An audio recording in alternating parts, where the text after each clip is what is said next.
Abimbola ò máa rọra, Abimbola ò mú jójó.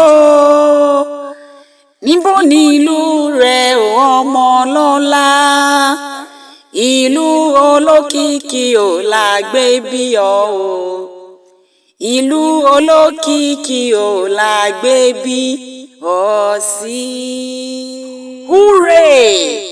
Some 25 years ago, a princess was born into the family of late Mr. Kolapo Akintunde Oni and Mrs. Teresa Ibitomilola Oni, named Abimbola Juliana Oluwatumise Ọmọ Oni.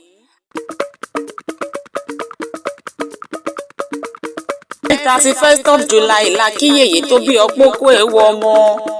31st of July ni bàbá ríbi mọ́lẹ̀ ló lóun bímọ. O wá ní ríbi mọ́ láyéláyé o, orí rẹ̀ àfìrè ni lọ́jọ́ gbogbo. Orí rẹ̀ ò ní burú, ayé rẹ̀ ò ní polúkúmùsù, ìṣẹ̀dá rẹ̀ ò ní gbàbọ̀dì. Mo ní ọgbẹ́rálẹ̀ òdì ìdè o, ọdún ẹ̀ lóde. Ó yá jẹ́ ń bá ọ délé bàbá tó bí ọlọ́mọ gangan. Ìjẹ̀ṣà òṣèré ọmọ onílẹ̀ òbí, ọmọ ẹlẹ́ni àtẹ̀ká, ọmọ ẹlẹ́ni ẹwẹlẹ. Ìran Ìjẹ̀ṣà orídìí ṣánárí, ilé lẹ́rọ wá tí múná roko nílé àwọn bàbá tó bí ọlọ́mọ. Ọmọ ẹlẹ́ni àtẹ̀ká, ọmọ ẹlẹ́ni ẹwẹlẹ. Ọmọ olóbì ìṣẹ̀fà, ọmọ olóbì ìṣèje, ọmọ olóbì ìṣẹ̀ndínlógún. Ọmọ Ìjẹ̀ṣà mọ́dù, ọmọ obìnrin gbẹ̀dú. Ọmọ olóbì kan wọ́wọ́ ti wọ́, olóbì kan wọ́wọ́ ti wọ̀. Obì tó gbó àwọ̀ sápò bàbá ti yín, èyí tí ó gbó àwọ̀ sígbó ẹran borúkọ àfi jẹ.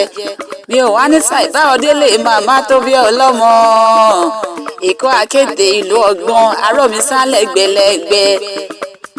Abimbola ò wá ní fọdún èyí ṣàṣemọ lágbára Elédùmarè ọba tó dá ọ sí. Orí rẹ̀ ò ní burú láéláé, òkè òkè ló mọ̀ lọ. Èmi Orente ló ń sọ fún